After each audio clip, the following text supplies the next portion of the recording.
안녕하세요. 금요사건 파일 디바제시카입니다. 2002년 5월 6일 오전 11시쯤 서울 지하철 2호선 사당역 인근에서 평소와 좀 다른 분위기가 풍기고 있었습니다. 배낭을 맨 학생들이 지나가고 젊은 커플들, 빠르게 지나간 아저씨까지 이게 모두 평범한 모습인 것 같지만 사실 역 인근에는 잔뜩 긴장을 하고 주변을 살피는 19명의 형사들이 있었기 때문이죠. 이날 출동한 수사요원들은 양평경찰서 소속으로 총 19명입니다. 단 한 명의 용의자를 잡기 위해서 이렇게 많은 인원이 동원된 건데요. 그도 그럴만한 게 이 사당역이 출입구만 해도 무려 10개가 됩니다. 그러니까 언제 어디서 용의자가 튀어나올지 모르니까 여러 인원이 곳곳에서 잠복을 하고 있던 거예요. 그러다 11시 30분 순간 형사들이 서로에게 신호를 보냅니다. 40대로 추정되는 한 남성이 등장을 했고 저놈 잡아! 이 수사과장의 명령과 동시에 형사들이 그에게 달려들었어요. 그렇게 사건 발생 42일 만에 일가족을 살해한 범인이 검거되었죠. 도대체 그는 어떤 범죄를 저지른 걸까요? 자, 그날로부터 한 달 반 전인 2002년 3월 26일 아침 10시 경기 양평경찰서에 신고가 접수됩니다. 양평군 옥천면에 이 서울 경기권 사람들이 자주 찾는 중미산 자연휴양림이 있거든요. 근데 거기에 있는 통나무 방갈로 2채가 불에 탔다라는 관리인의 신고였죠.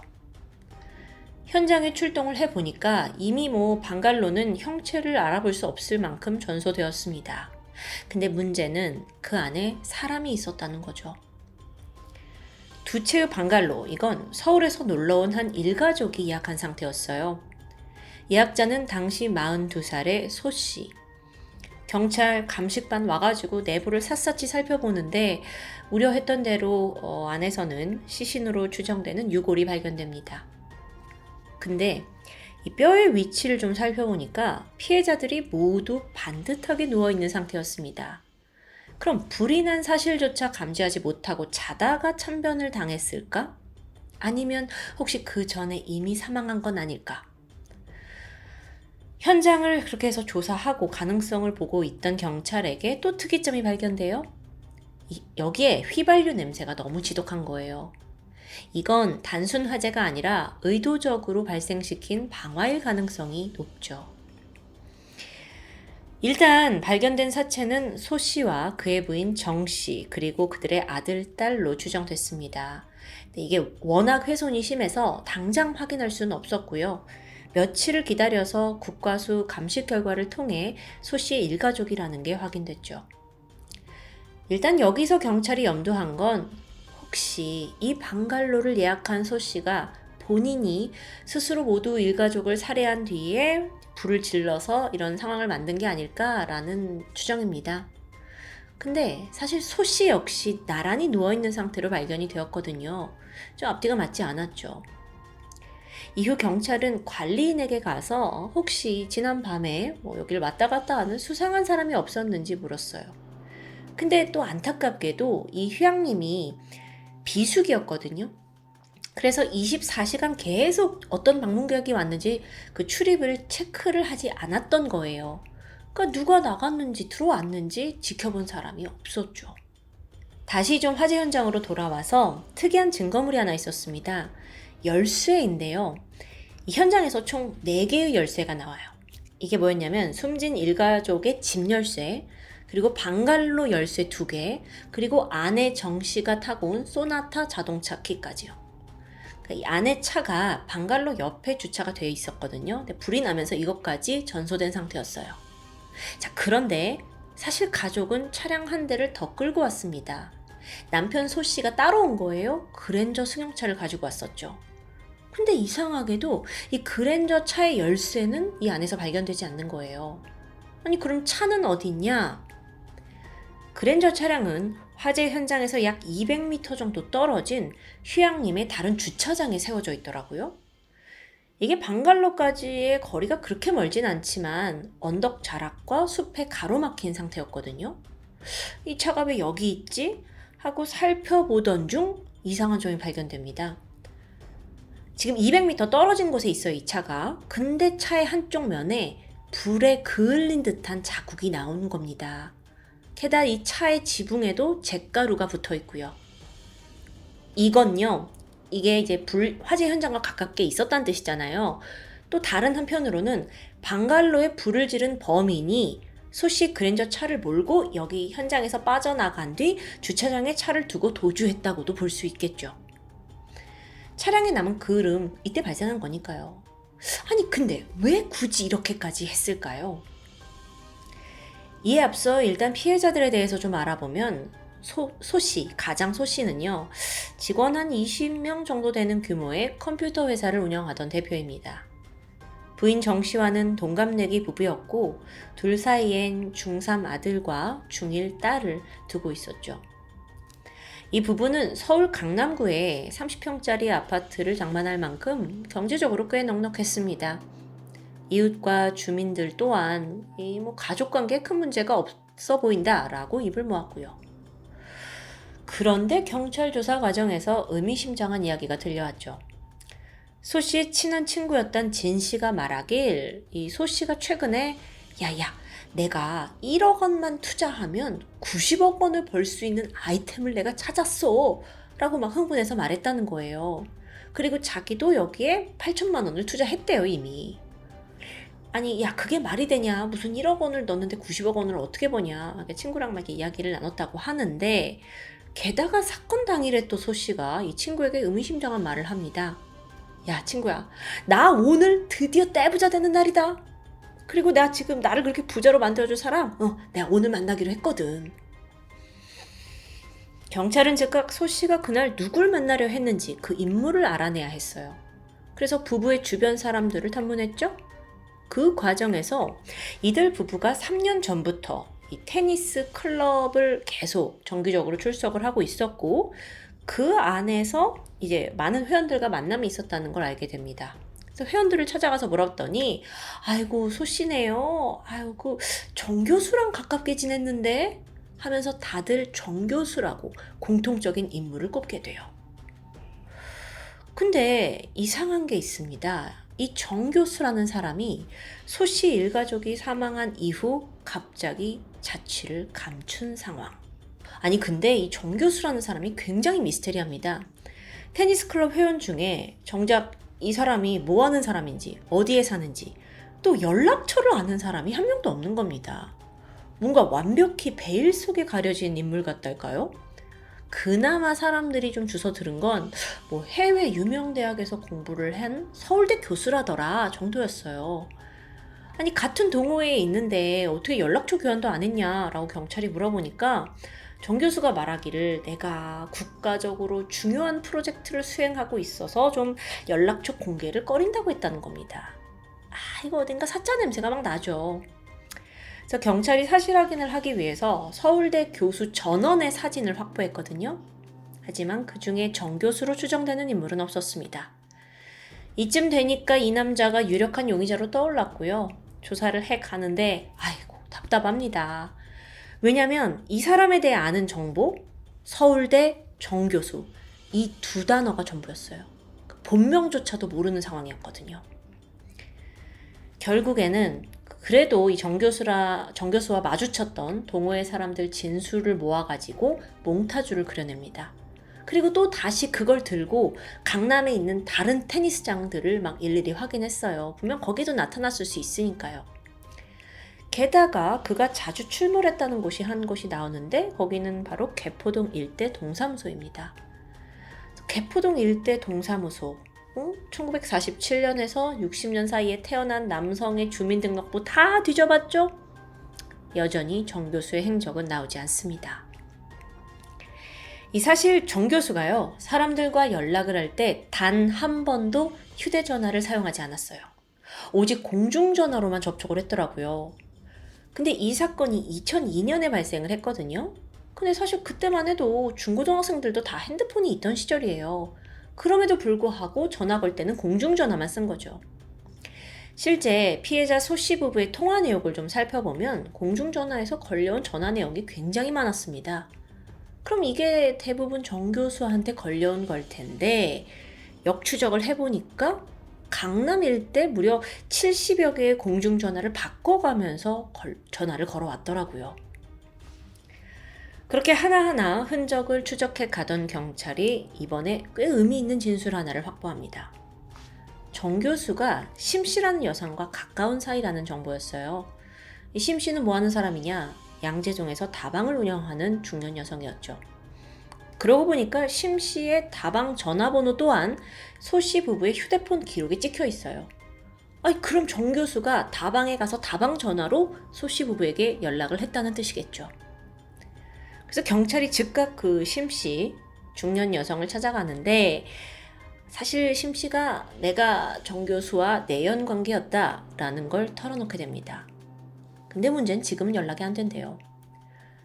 경찰은 여기서 아무리 그래도 좀 기다리면 정 교수가 그녀에게 연락을 할 거라고 생각을 했고 그때부터 내내 심 씨의 다방에서 감청과 잠복을 시작합니다. 그 예상은 적중했어요.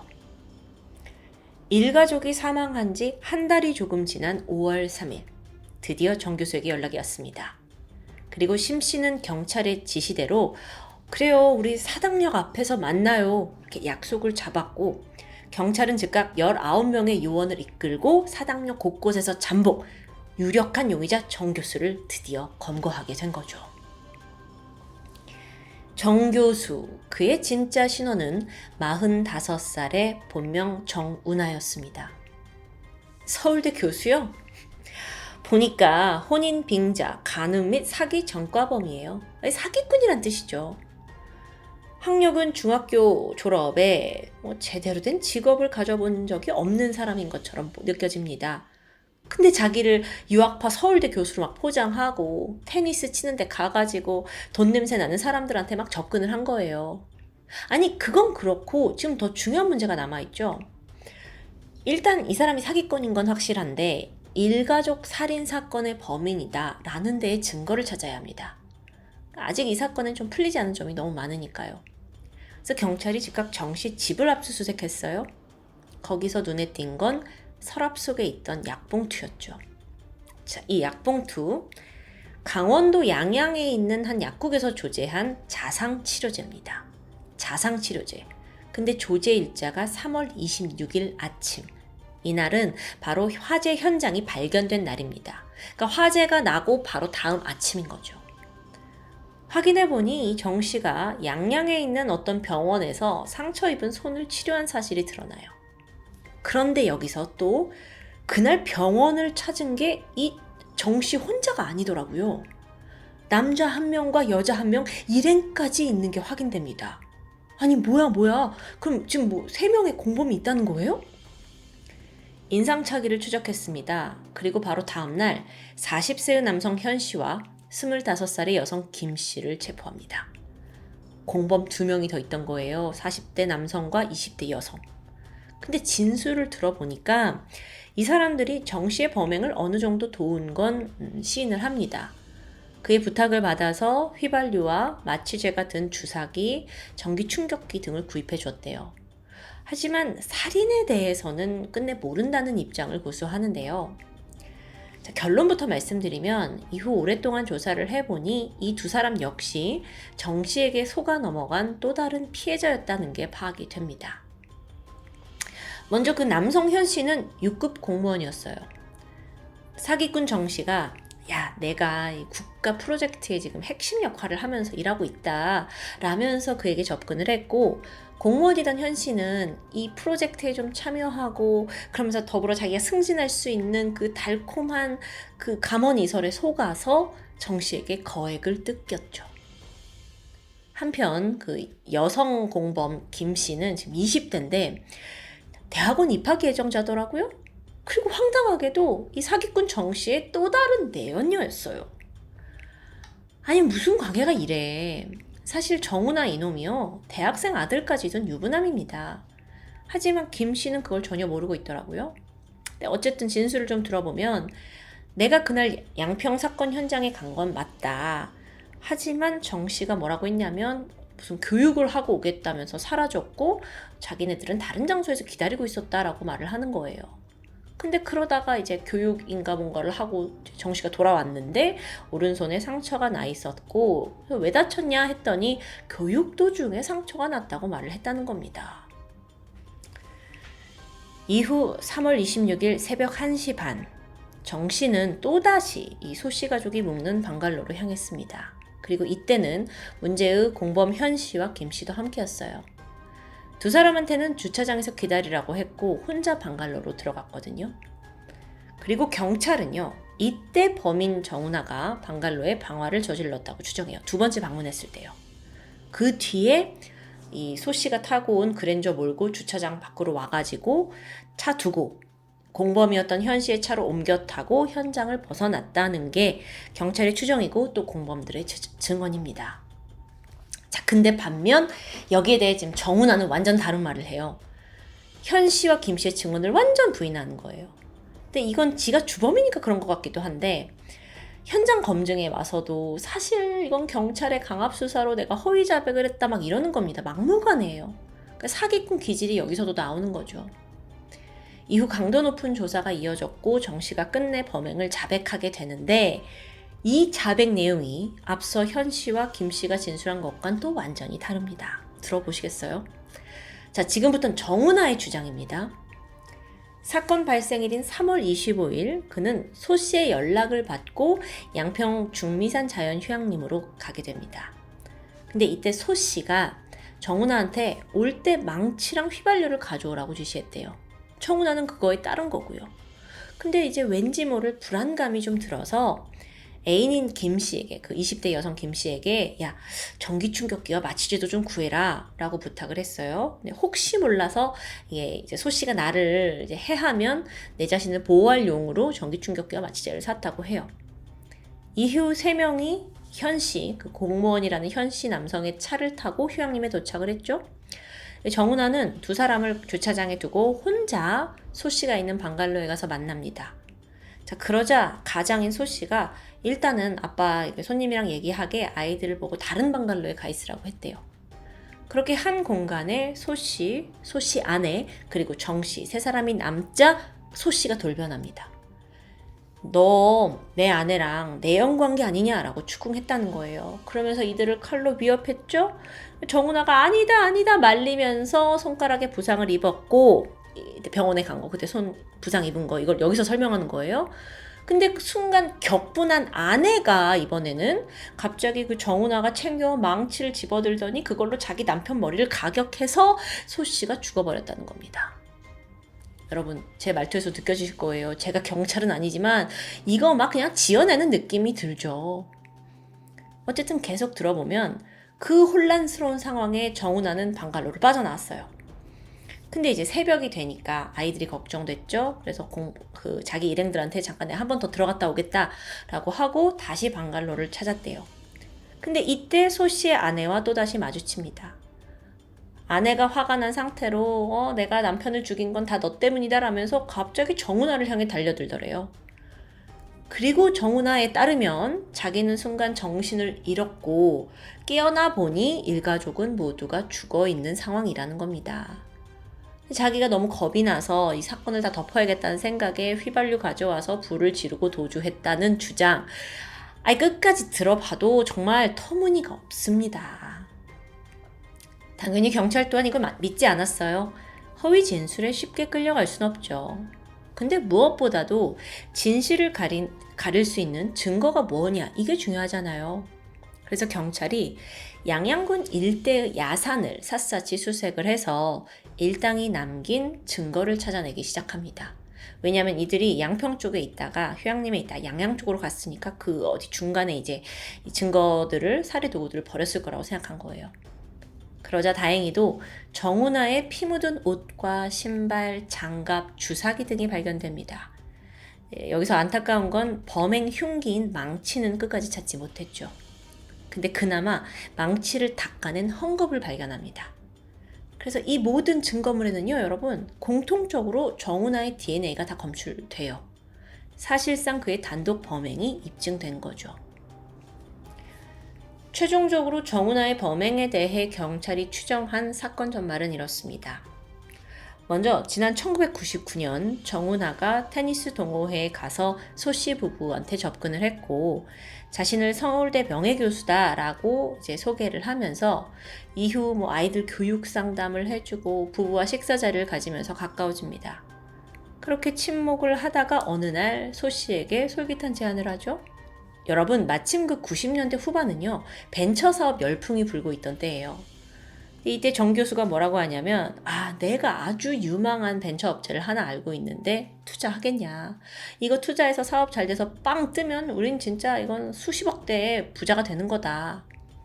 이런 이야기도 했고, 또 다른 이야기로는 내가 어렵게 인맥을 이용해서 카지노 업체들을 알게 됐는데, 카지노 알지? 거기 완전 황금알을 낳는 사업이거든. 근데 정선 카지노를 인수해서 투자금을 넣으면 총 지배인을 할 수 있다더라, 이런 이야기를 흘려요. 근데 소 씨는 이 달콤한 사기에 속아서 투자금 명목으로 1억 8천만 원을 건네게 됩니다. 그리고 이제 이 카지노를 총 지배인을 할 수 있다, 지분을 가지고 있으면, 이런 얘기가 오갔던 것 같아요. 근데 그 카지노의 지분을 인수받는 시기가 다가오니까 사기꾼 정은아가 두려워지기 시작했죠. 그리고 결국 소씨 가족 전체를 대상으로 범행을 계획하게 됩니다. 3월 25일 저녁 7시 그가 소씨에게 전화를 걸었어요. 이제 너 곧 카지노 총 지배인이 될 텐데 그 전에 이것저것 좀 교육을 받아야 하고 익혀야 할 게 있다 하면서 그럴듯한 핑계로 소씨를 깨어냈죠. 그렇게 만나기로 한 게 바로 중리산 휴양림이었어요. 사건 당일 방갈로에서 소씨와 만난 그는 미리 준비해둔 전기 충격기로 그를 실신시켰고 망치와 칼로 무참히 살해합니다. 그런데 잠시 후에 이 상황을 모르는 소씨의 아내와 아이들도 뒤이어 방갈로에 도착했어요. 그러자 정 씨는 이번에도 망설임 없이 같은 방법으로 일가족 모두를 살해합니다. 이후 사체는 방갈로 두 곳에 나눠서 숨겨뒀다가 휘발유를 뿌리고 불을 질렀죠. 그렇게 일가족 살인마가 된 겁니다. 정은아는 재판에 넘겨졌습니다. 범행이 명백했기 때문에 판결이 그리 오래 걸리진 않았어요. 정 씨에게는 바로 사형이 선고되는데요. 하지만 역시나 사기꾼답게 그는 끝까지 죄를 인정하지 않았고 억울함을 호소했다고 합니다. 어쩌면 그래서 더 중형을 받은 게 아닌가 싶기도 해요. 정은아는 현재 우리나라에서 생존하는 몇 안 되는 사형수 중 한 명으로 남아 있습니다. 한편 현 씨와 김 씨는 살인 방조 혐의로 구속영장이 신청이 됐지만 기각됐습니다. 사실상 이들이 공범이라고 보기엔 좀 무리가 있었고 정은아에 의한 또 다른 피해자라고 판단이 된 겁니다. 그리고 또 이들이 진술한 내용들이 이 범인 정 씨의 범행을 입증하는 데 큰 도움이 된 그런 덕도 있었죠. 정은아가 검거되기 전까지 그의 사기 수법에 넘어간 사람은 신고 접수된 사람만 5명이에요. 피해 금액은 5억 원에 달했고요. 90년대 후반의 물가를 생각하면 굉장히 큰 금액이죠. 게다가 사기친 대상이 대부분 강남에 거주하는 중산층 이상의 엘리트들이라는 점도 크게 주목을 받았습니다. 소위 똑똑하다는 사람들도 이렇게 무더기로 당했다는 게 놀라웠던 거예요. 마지막으로 감옥에 수감되면 그 죄목에 따라 대접이 달라진다는 이야기를 들었습니다. 사기 강도범은 좀 작범이라고 무시하고 살인 같은 거 저지르고 들어오면 야 진짜 무서운 놈이다 이렇게 평가를 한다는 거죠. 근데 오늘 사건 보니까 다 그놈이 그놈 같아요. 남의 것을 빼앗겠다는 그 욕망이 결국 커지고 커져서 일가족 살인까지 부른 대참사. 주변에 살갑게 다가오는 낯선 사람을 이제는 쉽게 믿을 수 없는 그런 현실에 살아간다는 게 정말 안타까울 뿐입니다. 지금까지 금요사건 파일 디바제시카였습니다.